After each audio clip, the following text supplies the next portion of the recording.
Good afternoon and welcome to our April Special Edition Learning Lunch. My name is Tracy Novick and I'm a field director with MASC. I want to thank you all for taking time away from your schedules and also possibly the beautiful weather, depending on where you are, for this presentation. I do want to note, as you no doubt know, as school committee members in Massachusetts, Chapter 70 is a complicated topic. We are doing this in, usually this is called 70 minutes on Chapter 70. In deference to our learning lunches being an hour, we are referring to it today as 60 minutes on Chapter 70. As a result, however, we are going to go fast. I am going to talk fast. There is a lot to cover. However, we are going to take questions largely at the end. However, if you have questions that come up as we go that I can wrap into what I'm talking about, I absolutely will. So we will get to your questions.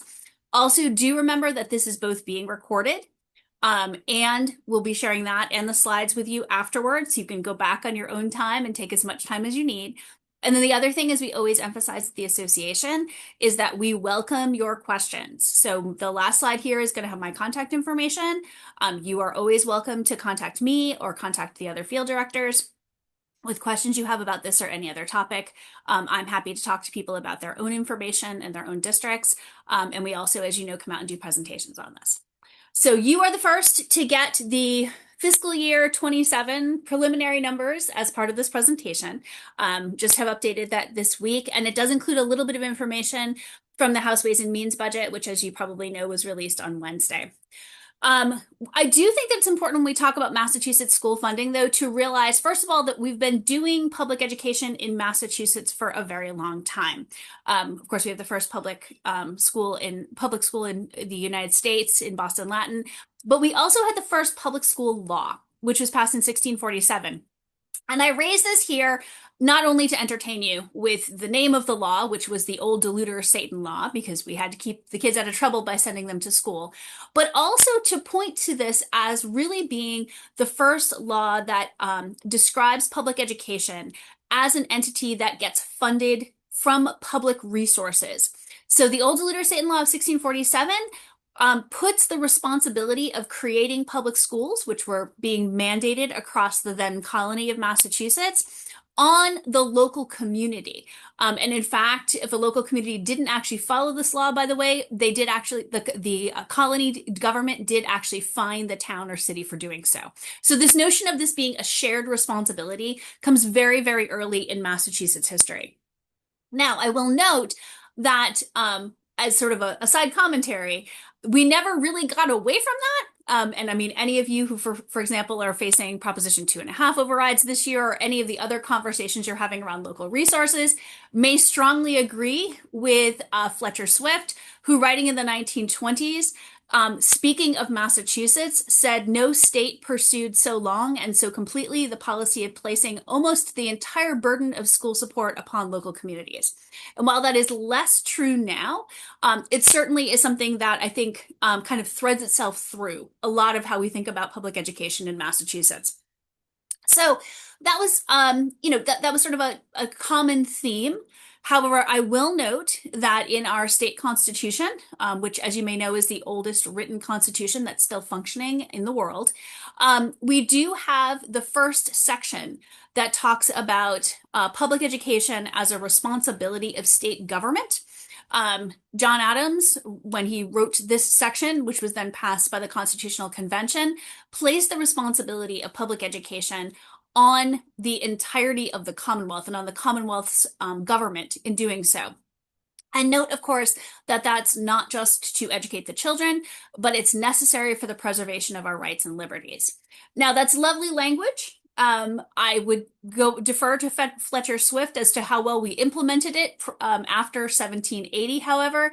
And this, of course, brought forward then, over the course of the 1980s and into the early 90s, something which eventually became the court case known as McDuffie, where school children from across the Commonwealth actually filed suit against the state, commenting that essentially it was the responsibility of state government under the state constitution to allow for public education and provide for public education, and that that was not happening. The Supreme Judicial Court, in their decision on the case in 1993, found in favor of the plaintiffs And I want to highlight here really what their finding was. It was that the state had a duty to provide education for all of its children, rich and poor, in every city and town of the Commonwealth at the public school level. It wasn't just that that was lovely language from John Adams in the Constitution, it was that something had to actually happen. So this is what gave us then Massachusetts General Law, Chapter 70. And we sort of toss around that term a lot, particularly around school finance, but it is a reference to a Massachusetts general law. And what that law says, and I'm going to use these phrases a bunch in this presentation, is that it is setting out this public finance system for schools to assure a fair and adequate minimum per student funding for public schools. And it does that first by defining a foundation budget, and second by setting a standard of local funding effort applicable to every city and town in the Commonwealth. And that is exactly how we're going to take this. We're going to take this in those two halves, which is the defining a foundation budget and setting a standard of local funding effort that's applicable to every city and town. But I do want you to keep in your mind as we go through this that the intent of the law is to assure a fair and an adequate minimum per student funding, that's what's supposed to be happening here. I'm not going to draw a conclusion for you on that, but I am going to tell you that that is what the intention of the law says the intention of the legislature is. So leaving these words with you here. So let's take up first defining that foundation budget. So remember, as we define the foundation budget, no one is putting any dollars on the table yet. All we are doing is agreeing together that this is how we're going to talk about how we fund each child's education. I will note that it's actually a big year in terms of our budget. The Student Opportunity Act, which was signed into law by then Governor Baker in November of 2019, this is the year where we are at full implementation. This is year 6 of what has been a 6-year implementation. And this is going to be a review for many of you, but just to remind you, there's a lot that was in SOA, but there are 4 things having to do with the foundation budget that are within the Student Opportunity Act. This created a separate inflation rate for health insurance. It increased the in-district special education assumed percentage. It increased the dollar amount per pupil for English learners, and it increased the dollar amount for low-income students. On those last 2, the Student Opportunity Act actually set a dollar amount that was the goal that we were going to get to over the 6 years. Those have, of course, also been increased by inflation over the course of implementation, but both of the rounds of the budget that we have seen so far would actually fully fund implementation as it was set out in the Student Opportunity Act. So I want to make sure we recognize that because we've been in a very changing situation, and this is the last year where that's the case. So when we set out to establish a foundation budget on a per pupil method for each child in the Commonwealth in public schools, there is a dollar amount associated with each of the things that you see before you here on the screen.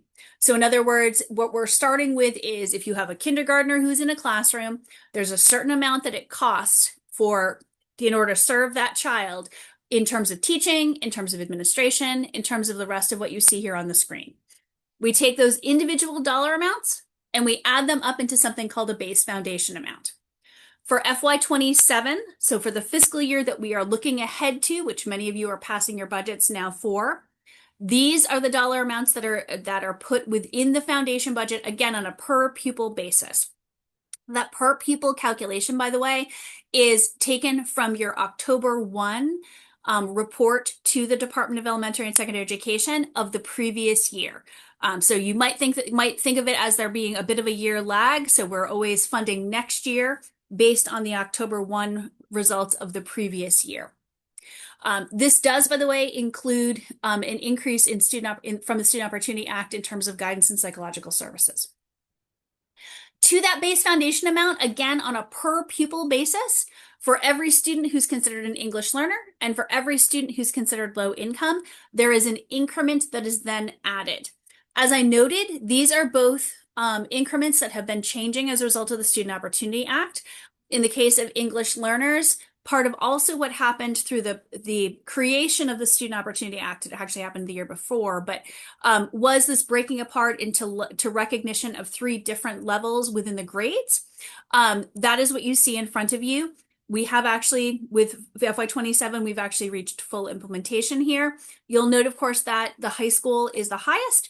We only have those students for a limited amount of time that is left. And again, that's added on top of the base foundation amount. Similarly, with low income, this is done on a per pupil basis for every student who's considered low income within your district. Now, this is done by the percentage of low income students within your district. So your district, there is a percentage of your students that are considered low income. That puts your district into one of the 12 groups that you see listed at the bottom of the screen. Depending on that then determines the dollar amount you're getting per pupil. This is a recognition which came really out of the Foundation Budget Review Commission, which led to the Student Opportunity Act, that districts that are dealing with high concentrations of low income students have that much more need that they need to meet, that it doesn't sort of scale, that it actually increases proportionately. So that's really what's going on here with the end. One of the questions that we frequently get is, how is it that we actually determine who is considered a low income student?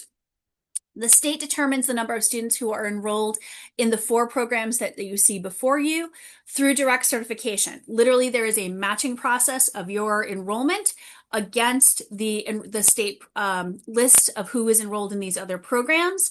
That plus students who are considered homeless, which does include, by the way, all students who are in foster care, and students who meet the low income criteria through other methods. Districts do have a supplemental process that they can use for students who are not enrolled in these but may otherwise qualify as low income.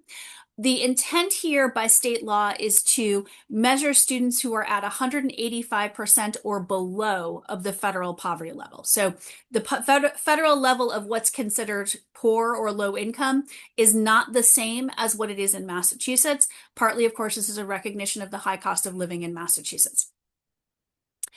Now, that the additional thing that is within the foundation budget but is not done on a per student basis is special education. Special education is presumed to be 4% of your total enrollment for in-district for students, 5% if you're an entirely vocational district, and it is 1% of your full enrollment for out-of-district special education. The intent here is that the majority of your students who are in district in special education do not spend all of their time receiving special education services. 4% of your enrollment is roughly equivalent to 18% of your students receiving any special education services. At the time of the Student Opportunity Act, the time of the Foundation Budget Review Commission, that was about the state average, it was approaching 20. That is now higher, just to be clear. So lest you think that anyone thinks that only 4% of your kids are receiving special education services, that is actually not the case at all. However, this is obviously the largest dollar amount that is within the foundation budget. I repeat here the note, however, that we're not doing this based on the actual number of kids in your district that are receiving special education services. This is a presumption, and it applies to every school district. It is not actually based on the students that you have enrolled who are receiving those services. The other thing that is part of the foundation budget, and this is something that applies every single year, is an inflation rate. Now you'll see that I've got that with a footnote. That's because what you usually see described as the inflation rate is not the inflation rate that we use for the foundation budget. This is taken from the rate of change in the implicit price deflator for state and local governments. That's a measurement that's done by the United States Department of Commerce of spending by school districts, by towns, and by states. And what we look at is the rate of change between one fall and the next. So in other words, how much more are you spending? How much is it going up? What is the rate of increase or the rate of decrease, as the case may be? That applied to every part of the foundation budget up until the Student Opportunity Act. Starting in fiscal year 22, we separated out, you might remember that one of the little boxes next to the student in the foundation budget, base foundation amount, was for benefits.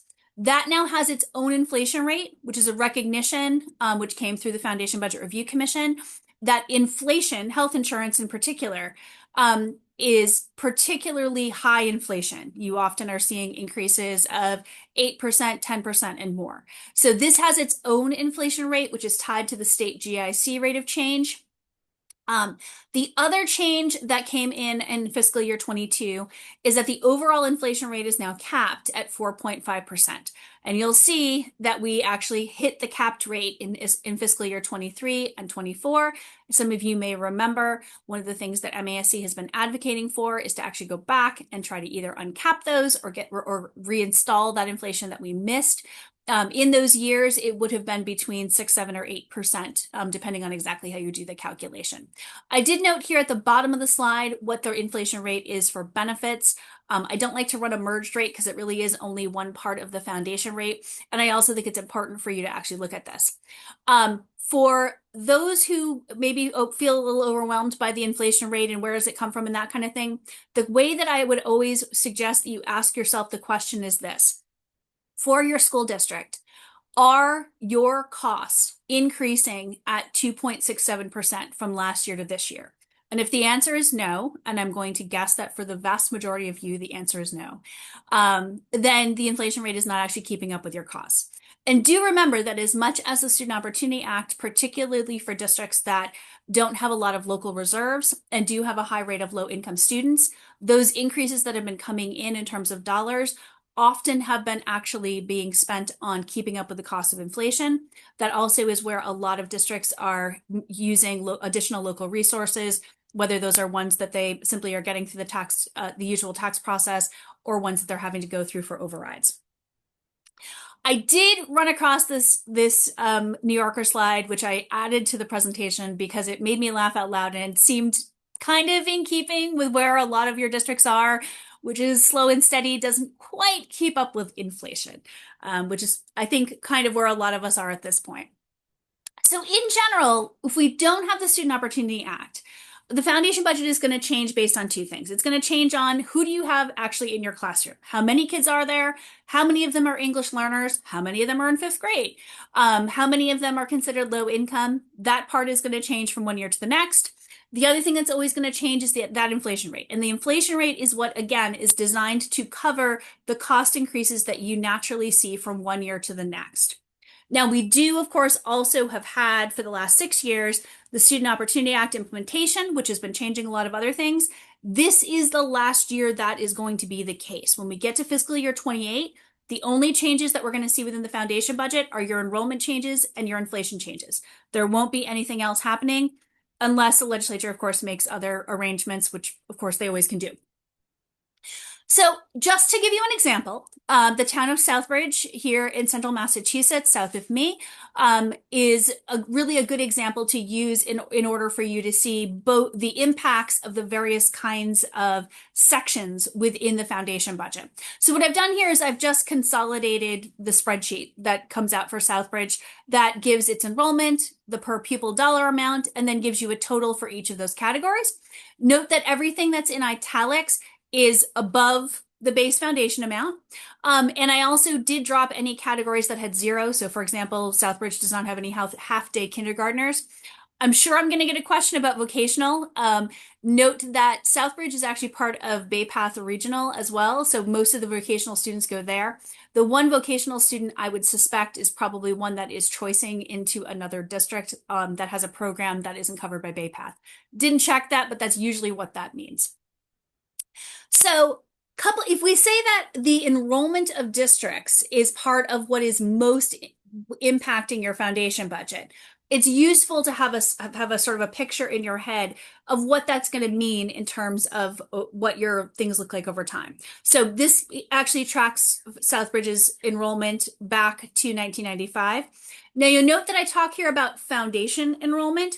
Foundation enrollment includes all of your charter school students, and it includes all of your students who live in town but choice into other towns. So this is not actually going to reflect the students who may physically be sitting in your classrooms from one day to the next. Certainly there are students who live in the town of Southbridge who attend charter schools, and there also are students who choice into other districts. Also, of course, your selected enrollments impact things. The number of students who are considered low income, the students who have English learner information needs. And the other thing is that while your special education foundation budget may be an assumption, what your special education actual spending budget is not based on an assumption. It's based on the actual students that you have. So I put here in front of you this again is actual enrollment. So it's the students who are actually sitting in the classroom. You'll see, of course, the increase that you saw over time. I do want to note, by the way, Southbridge did not have a 16% drop between 2013 and 2014. That's actually when we changed how we were calculating low income students.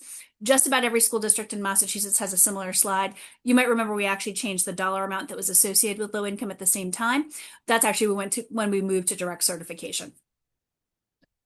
Now, those are the things then that influence the foundation budget. So what you're looking at here is Southbridge's foundation budget over time, moving from one year to the next. Now, note that there's no magic here in terms of it always having to go up. In the case of Southbridge, it does. But if you have a declining enrollment, if you have fewer students who are considered low income, if you have fewer students who are English learners, all of those things can impact your foundation budget, and it may well go down rather than up from one year to the next.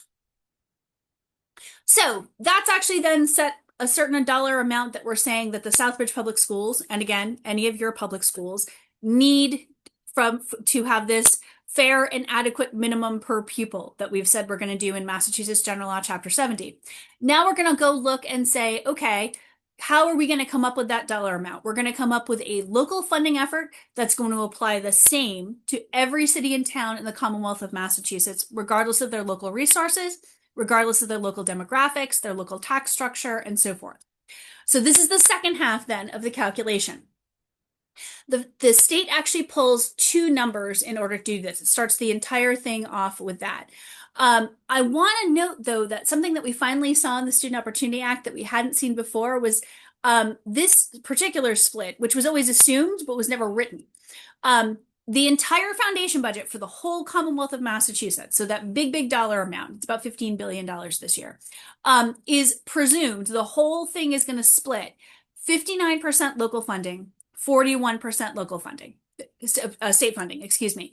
So in other words, when we take everybody's foundation budgets, the state says to local cities and towns, you all are going to fund 59% of this, and we at the state level are going to fund 41% of that.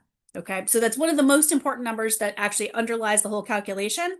And I think it gets talked about only rarely. So keep that one in mind too. The two things that the state then looks at is the equalized valuation, which is the full and fair cash value of all taxable property in every municipality. And it also pulls the Department of Revenue filings for income taxes. So it's going to take all of that for the state, statewide, but it also, by the way, is going to pull that for your own local communities. Now, if we take the entirety then of the fiscal year 27 foundation budget, which, as I said, $15.8 billion. Okay, that's everybody's foundation budgets added up together. Remember, what we said was that 59% of that is going to come from local funding. Okay, so that's about $933 billion. Okay, that's the target. Now, the thing is, though, that the state has made a deal, I guess you could say, that nobody ever has to fund more than 82.5% of their foundation budget. So the target local share then is 82.5%. So that means that this 933 billion is actually then 82.5% of some other bigger number, right? Because we're not going to ask for more than the 933 billion. What would 100% be then if that's 82.5%? And some of you thought you'd never use algebra again. That gives us the statewide combined effort yield, which is $12.9 billion. So that's that 100% then of the local resources is the $12.9 billion. Now the state's only going to ask for the 933 billion, but the 12.9 is, million. The 12.9 billion is the whole 100%. So in order to get that $12.9 billion, the state, remember, is going to look at what you have for, the property income and what you have for income taxes. Okay. Now the big numbers that you see here over the map of Massachusetts and over the resident income tax return, those are the statewide numbers, right? So if you ever wondered how much taxable full and fair value there is for the entire Commonwealth of Massachusetts, that's that top number in the corner there. And if you ever wonder how much comes in on income taxes, that's what you've got on the bottom. Now, in order then to get to the right-hand side, what I've done on the right-hand side here is I've split the combined effort yield between income and between property, because half is going to come from property wealth and half of it's going to come from income wealth. On the other side of the screen, we know how much we have in property wealth. We know how much we have in income wealth. So the question then becomes, how do we get from one side of the screen to the other? And what we use is multiplication by decimals in order to actually get proportionately that share.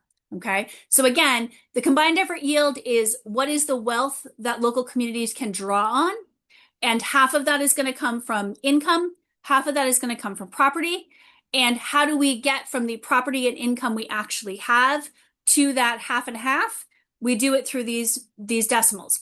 Now, the reason the decimals here are in yellow is because we're now going to see these decimals appear in every single city and town's calculation of how much they can afford to put towards public education. When they said in Chapter 70, a standard local funding effort applicable to every city and town, these decimals are that standard local funding effort. This is how we're going to run the calculation. So when we then move to a local community, we've been talking about Southbridge, we do the same thing here. What is the equalized property valuation that Southbridge has? Full and fair cash value of taxable. Here's that same decimal that you saw them pull from the state level. We're applying it to Southbridge in terms of how much Southbridge can afford to be pulling from its taxable property. We're going to do the same thing when it comes to income. We look at how much income is coming in from the town of Southbridge. They pull that right out of DOR filings. We're then going to take the same multiplier that we had from the state's calculation, and we're going to figure out then how much wealth can be derived from income there. If we add those together, we get the combined effort yield. And again, the combined effort yield is a shorthand for how the state is expressing the ability of a local community to fund public schools. Now are going to go back to the other part of the calculation and say, okay, but how much are we trying to fund? Now, this $51 million may look like a different number, and it is. That's because we're talking here about the town of Southbridge. And the town of Southbridge, as I mentioned, not only is funding the Southbridge Public Schools, but it also has a responsibility to Bay Path Regional Vocational, of which it is a member. So that foundation budget is actually going to be both of those things together. The state says that you never have to fund more than 82.5% of your foundation budget. For the 51.6 million that we have here, that would be 42.6 million. But we just in line 7 discovered that Southbridge really only has 13.3 million, so we're clearly not using that number. The state's going to take for your target local contribution whichever of those two is lower. In the case of Southbridge, it's obviously the combined effort yield, 13.3. And then the state says, okay, so how much of your foundation budget is that? And in the case of Southbridge, their foundation, that is 25.76% of their foundation budget. The state's going to say that this is your target, that we want you, Southbridge, to fund 25.76% of your foundation budget. Now, this has kind of been in isolation. This hasn't been based on anything that Southbridge has paid in past years and so forth. And that's actually something that the state is actually going to then start to look at. But I do think it's useful, something to sort of know for your own community is where are you relative to essentially when the state looks at you, how much they would expect you to fund of your foundation budget. Now, the next step in the process, though, is the state's going to look at Southbridge and say, okay, but how much did we expect you to fund last year? Last year, Southbridge funded $11.1 million of their foundation budget. And then the state's going to look at how much locally the town of Southbridge revenue grew. And they use something called the municipal revenue growth factor to do that. For the town of Southbridge, for the past fiscal year, that was 3.85%.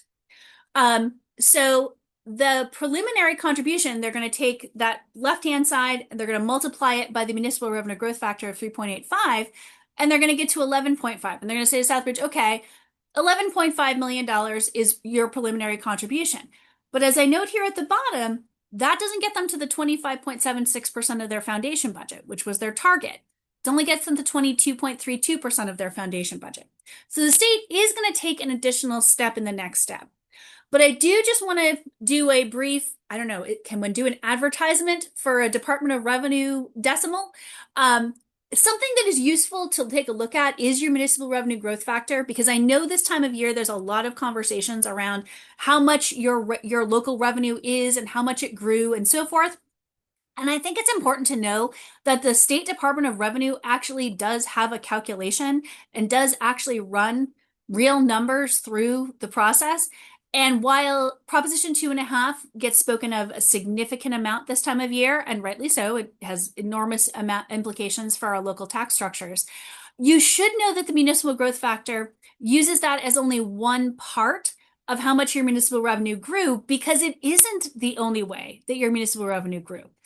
You may have new growth. You may have had new construction. You may have had new businesses move in. You may have other things that happened. State aid changes from one year to the next. So the unrestricted local government aid, which has the terrible abbreviation of UGA, grows from one year to the next. That is also part of your municipal revenue. And your prior year local receipts may have gone up in one way or the other. So these numbers together then are going to be your municipal revenue growth factor, not just the 2.5%. You can go on the Department of Revenue's website and actually download, you can download the whole spreadsheet. I happen to give you Southbridge's from last year here, but this is something that you certainly can share. And if you find this coming up with your local community, it really can be useful to have the spreadsheet downloaded, have it available, share it with folks. You can then sort of debate the whys and withers and the, what impacts what and how much things have grown.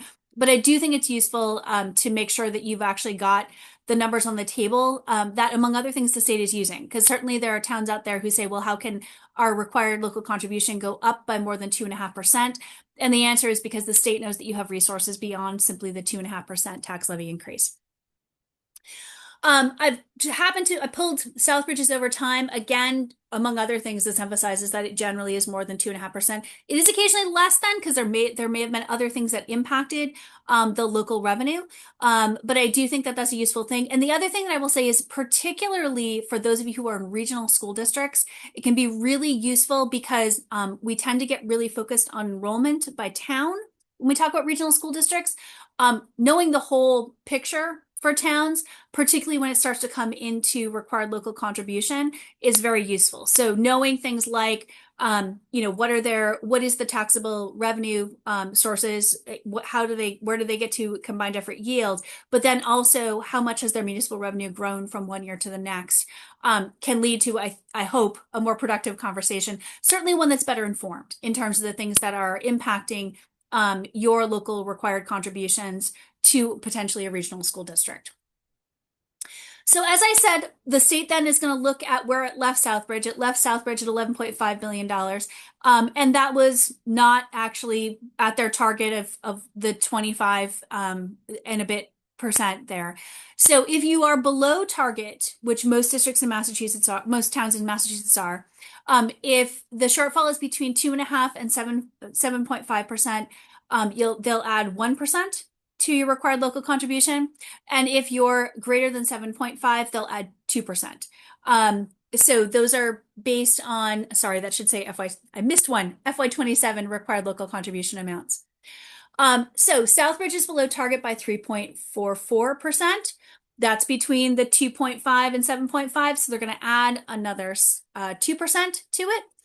And that then is going to get Southbridge to 22.54% of their foundation budget once we add this together to get $11.6 million. Now, you might remember that's a long way away, of course, from the $50 million foundation budget that Southbridge had in total once we took the Southbridge Public Schools and we added it to their portion of the Bay Path number. And the short version of that then is that the state is going to fill the gap with Chapter 78. And that is where the foundation aid part of Chapter 70 aid comes from. The state commits to getting every district to foundation regardless of local ability to pay. And part of the reason that I brought Southbridge forward as an example, not only is it useful on the foundation budget side because it actually has all of the various increments with for low income and so forth, and you can really see the impact that has had, but also it's a district that clearly doesn't have the local capacity to fund its public schools at the fair and adequate minimum that we've established. And so the state aid system is hugely important for a community like Southbridge in order to make sure that they actually, again, can at least get to the fair and adequate minimum per pupil, which, by the way, is how Southbridge is funded. They're funded really just about at foundation. So for fiscal year 27, their foundation budget, again, going back to the public schools, so you'll notice that we've dropped below 50 here. This is just the public schools. We've pushed the contribution for Bay Path back out again. How do we get to that level? We get to that level by first, the local contribution that's just for the Southbridge Public Schools is $10.6 million. You do some quick math there, you can see that the contribution to Bay Path is just below $1 million. And then we fill the gap all the way up to the yellow line with Chapter 78. So the Commonwealth of Massachusetts then is going to contribute $36.4 million to the Southbridge Public Schools to get them to their foundation budget, which again is the core aim of Chapter 70 is that fair and adequate minimum per pupil amount. In order to we've calculated what the fair and adequate minimum per pupil amount is for Southbridge. And once we've figured out how much Southbridge can afford to pay based again on that standard local funding effort, the state then fills in the gap with Chapter 78. And so this is the calculation that, again, is done for every community in Massachusetts. The one thing that I would just highlight for some of you is that, remember, part of the commitment that the Commonwealth makes also is that no community needs to pay more than 82.5% of their foundation budget. So if you have local capacity that brings you in above that, they then are going to say, you are required only to fund to 82.5%, and that you will then be receiving 17.5% of your foundation budget in Chapter 78. Now, that is the foundation budget and the local contribution calculation. However, we have had a significant amount of sort of other things, let's say, happening even within Chapter 70, frankly, around school funding. So not talking here about different aid efforts, whether that's rural aid. I see that the House Ways and Means budget has a pothole account for loss of English learners. Again, just focusing on this core Chapter 70 aid. There's an addendum that is impacting more of your districts recently that I wanted to make sure that we took a minute and talked about today. So when we look at Chapter 70, oh, sorry, let me first of all just give you an advertisement of what's happened. I forgot I did this. Of what has happened to Southbridge, because of course Southbridge is one of the districts that really is highly impacted by the things that were highlighted in the Foundation Budget Review Commission back in 2015. They have a significant number of students who are English learners. They have a significant number of students who are low income. Much like every district, they have had high increases in health insurance. They have seen the high increases in special education, again, much like every district. And so what has actually happened within the implementation timeline of the Student Opportunity Act, which you can then see circled here, is you've seen the foundation budget for Southbridge significantly increase. And again, foundation budget can just consider the fair and adequate minimum per pupil. The Commonwealth of Massachusetts said, with our fair and adequate minimum that we established in 1993 isn't cutting it anymore. We need to update it, which is what we did in 2019. So every community's foundation budget, over and above their the inflation rate, which of course impacts us all, has seen impacts as a result of the Student Opportunity Act. You've seen your low income numbers go up. You've seen your health insurance calculation change. You've seen your special education numbers change. So every district has impacted because Southbridge is predominantly state funded. Those changes to their foundation budget have largely come in through state aid. That isn't the case everywhere, but it certainly is going to be true for a community like Southbridge. And again, that's because we have a progressive funding system, which is based not only on the needs of the students, but it's also based on the ability of the local community to contribute. So I did just want to give you a sort of an illustration then of what that looks like. Now, note, of course, that their foundation for Southbridge, this is pretty much all of the funding that they're getting. I happened to be in Southbridge for a policy meeting last night. And, Southbridge doesn't really fund much over the minimum that they are mandated to do, like a handful of other communities in the Commonwealth. That is rare, but it does happen. So that fair and adequate minimum pupil really is the story in Southbridge. It is really more or less what they're going to get without too much more. So then I did want to give you, though, this kind of addendum. So this is within the Chapter 70 funding system. It is written into state law.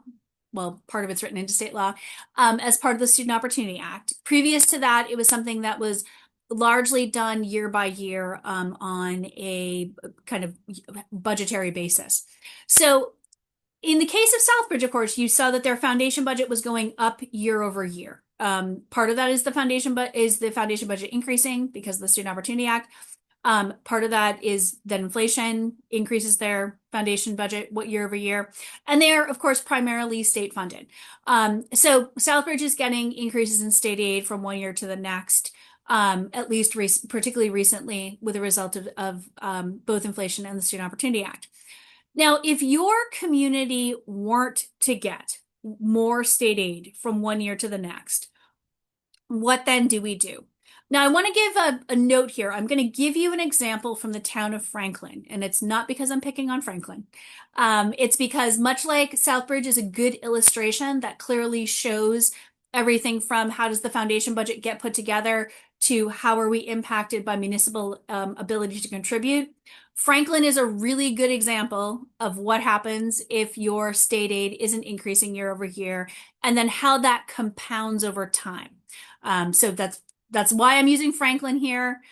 We couldn't get a clearer example, honestly, anywhere in the Commonwealth of Massachusetts. So if you take Franklin's number for fiscal year 27, their foundation budget, you see here, I think it's about something like $67 million. And you see the split here between local required contribution and state aid in terms of where they're at. Now, you don't need the numbers to know that the green bar on under fiscal year 27 is smaller than the green bar in fiscal year 26, and significantly so. And so that would mean that Franklin would be getting less state aid than they had gotten last year, and substantially so, if you look at this. Now, again, as I said, this is intended to be an example that you can easily see. So it is about as extreme as it gets in Massachusetts. So the first thing that the state does is it actually fills the gap. It says, okay, well, we did the whole calculation, and to get Franklin to the foundation budget, remember the foundation budget here is just that yellow bar, and that's, all that we've given to, for example, to the town of Southbridge. But Franklin, to make sure that you get as much aid as you got last year, we're going to fill the difference between your foundation aid and the amount of aid that you got last year, and we're going to get you to that same amount of aid that you got last year. Now, this is called hold harmless funding. The state is holding you harmless with regard to your state aid. Many, many districts in Massachusetts are getting it. It tends, though, to be a slightly invisible part of the calculation, because most of the time, all you're looking at is how much aid did I get last year versus how much aid did I get this year. You're not necessarily looking at how much aid did I get this year versus how much of that actually gets us to the fair and adequate minimum per pupil, which is what the calculation is. So in the case of Franklin, for fiscal year 27, that hold harmless funding is almost $17 million. Okay, and we're talking here about a foundation budget that, again, is about $77 million. So that will get Franklin to the same level of funding that it got last year. Now, the first thing, of course, that you then would note, though, is, wait a minute, Franklin is getting $0 more than they got last year. So the second thing that happens is that the state implements a per pupil increase. Okay. Now, this is one of the things that changes the most over the course of the budgetary deliberation from the time the governor files her budget in January to the time the legislature passes it. Whenever they pass it, it's supposed to happen by June 30th, and it hasn't happened since then, since 2010. But at some point, they will come to an agreement on a per pupil increase. The budget that was just released Wednesday by the House Ways and Means Committee increases the per pupil amount to $160 per pupil. So for Franklin, that would mean that that per pupil increase then, again, based on the House Ways and Means budget, so we're very much in flux at this point, would be $757,000, 757 and 440. That's obvious, by the way, is more money than they had last week, because last week we were still dealing with the governor's budget, which I believe was using $75 per pupil. Now, I want you to note here that this chart shows us two things at the same time, okay? It shows us something where a school district is getting an increase from one year to the next of just over $750,000. For most of us, we all know, kind of almost regardless of the size of our district, that proportionally speaking, that is not an increase that is actually going to cover the increasing costs of a school district the size of Franklin's, right? You may have a school district that's wildly bigger or wildly smaller, but proportionally speaking, that can't possibly be enough money to cover the increases. The other thing, though, that is on this chart is the fact that Franklin's foundation budget, remember, that's still that yellow bar. There's a whole bunch more aid here that's included from the state that Franklin Public Schools, by the way, is mandated to spend. You have to spend all your Chapter 78 on schools. Over and above its foundation budget. And the foundation budget, remember, was what the commitment was and what we got, for example, Southbridge too. Okay. Both of those things are true at the same time. And that's really the inherent intention in things like hold harmless funding and minimum per pupil increases. Now, for any of you who are curious as to how it is that we got Franklin to a point that we have this, it's going to be $17 million that Franklin is getting over and above its foundation budget, the answer, of course, is that it compounds over time. So this year's 750 whatever per pupil, 750,000 per pupil increase, then becomes part of next year's, oh gosh, we've got to get Franklin to the same level. And if you do that year over year over year, and you don't have anything change, you end up with a chart that looks like this. Remember, the foundation budget is in yellow here. Any state funding that is over it, anything in green that's on top of the yellow, is hold harmless funding and per pupil increases. Now, the thing that we can run these charts really for any district in Massachusetts, and I frequently do, because the other thing that this has demonstrated in many communities is the impact of the Student Opportunity Act. Because if you were not a district that had $17 million in hold harmless funding, as Franklin does, many communities during the years of fiscal year 23, 24, and even 25 were moving their foundation budgets were increasing, right? You can even see Franklin's foundation budget has increased here, and moving out of hold harmless funding. So they were actually getting out of just having those per pupil increases where you can't possibly keep up with costs with just those per pupil increases, and actually getting into foundation aid increases, which again, based on the actual calculation of students you have, and the ability of the local community to fund. So really part of what happened, not the case of Franklin's an extreme example, but really part of what happened with those capped inflation rates of 4.5% during those 2 years is it did tamp down that impact that the Student Opportunity Act was having on foundation budgets and thus on the state aid received by many districts. Again, doesn't apply universally, certainly does apply here. But you can see the tension here, I think, within the example of Franklin, of that we want to see state aid increases that are meaningful. Then the question becomes, what are we doing in terms of having a standard local funding effort for every city and town in the Commonwealth of Massachusetts? Because those two things aren't happening at the same time. And those are, I believe, all of the slides that I have for you. I have not seen a lot come through in the chat, but I'm going to stay on here and give you all a second to breathe because I know that was a lot of information. And I'm happy to go back to earlier charts or take any questions that you might have.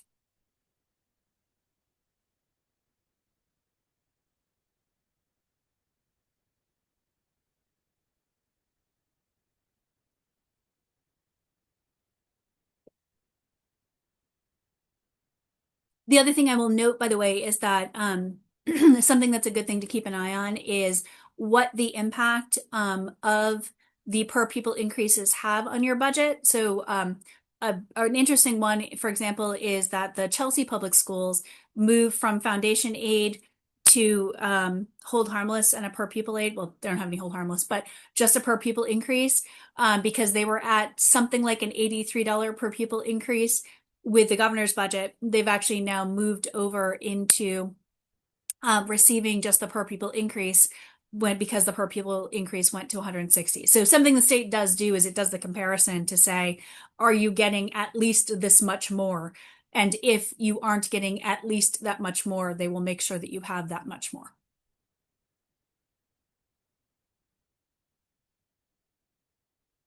Oh, you know what? You guys can't actually type in the chat, can you?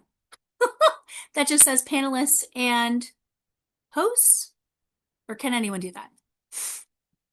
The Q&A should be open for Oh, everyone. Q&A should be open. Very good. Let's use the Q&A then. Very good. Okay, I see the Q&A. Thank you. Thank you, Andrew. Here's the Q&A.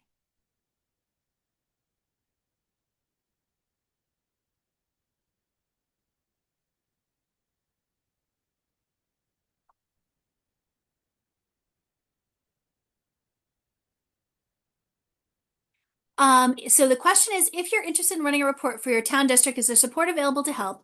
I ask because our district is currently seeking a $3 million override due to rising costs for transportation and special education out of district tuition. This is in Bellingham. Yes. So first of all, we are always happy to, take questions, answer emails, any of those kinds of things. In terms of things like presentations or any of the charts that you just saw for your school district, those are something I'm always happy to answer an email on. Just by all means, shoot me an email. Let me actually forward my slide so that you can see my contact information here. We do want everybody, by the way, there's a lot of you on, so I'm seeing people pop up and down with hands. If you have any questions, please do put them in the Q&A. But I'm happy to do that. I know that a lot of you are facing, either overrides or you're asking for increases or you're trying to make sure that you are clearly explaining things. Also, I mean, once we start seeing these changes to the per pupil increases, sometimes you're having to answer, but you gave us this number before and now you're giving us this other number. Why is it that the case? Lots of towns base their initial conversations on the governor's budget, of course. And I'm happy to help with any of those kinds of things. I've had some conversations recently, among other things, with FinComs and also with select boards. And I think the more people we can get to understand the state funding system, the better. And of course, Anthony's on here where one of the things that the association is doing, the board's been advocating for, is it's time to reopen the funding formula. Any of you who are at Day on the Hill certainly heard that from some of the legislators who came and spoke with us. Honestly, we're supposed to, according to the Student Opportunity Act. It's been more than 10 years. So we're due to do that as well. The other thing I will note, by the way, is we're awaiting the results of last year's budget had a municipal revenue study required, which was being put together by the Department of Revenue and the Department of Elementary and Secondary Education. That is due in June. Some of you may have offered testimony. They took testimony across the state. So there's some question then. You won't see impacts on this year's budget because it probably will come out while the budget is in conference committee. But I would suggest that. Katie asks, how to sum up challenges and shortfalls of state funding formula in a few sentences for voters who we hope will pass our override. I would, first of all, I sympathize because doing it in a few sentences, it's 70 minutes on chapter 70. We're giving it to you in 60 and like we're taking it at a great rate of speed to do it. I would bring it back though to inflation because what you're seeing, everyone has their stories of health insurance is going up by this percent, special education is going up by this percent, transportation, right? Everyone likes to talk about the teachers' contracts, and those are no doubt somewhere over 70% of your costs. I would note though that you need your staff to live within driving distance of your communities, and I think all of us know the cost of living is a lot in Massachusetts. So as a major employer, that's something that you have to ongoingly consider as well. But I would bring it really back to these are our cost drivers. Here are the percentage increases we're seeing that we've been seeing over the course of whatever. You can talk about whatever kinds of, calculations and things that you've done on your transportation contracts, the efforts you've made around special education. You, of course, are mandated and want to meet the needs of those students anyway, but are you also, looking at working with other communities, bringing just things in-house, any of those kinds of things? The conversations you've had around health insurance, in many cases, we're kind of stuck with them. But your town certainly should sympathize on that. And then compare it to the 2.67%, which is the increase for this year. You can certainly, peel off the health insurance and have that conversation separately since that's over 8. But I really think that the inflation conversation is the one that it is overdue. I think we need to have a conversation about whether or not how much towns and cities and states spent last year versus this year being an accurate measure of the kinds of things that are driving the cost of public schools in Massachusetts. That'd be my recommendation. But also give me a call if you think I can help.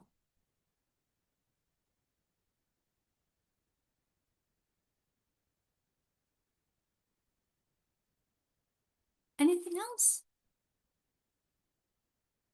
All right. I am going to expect that my inbox usually blows up after this. So by all means, send me an email if you have something in particular. And also, the other thing is that if you just want to understand it for your own community and you want to, jump on a phone call with me and walk through it together, that's fine.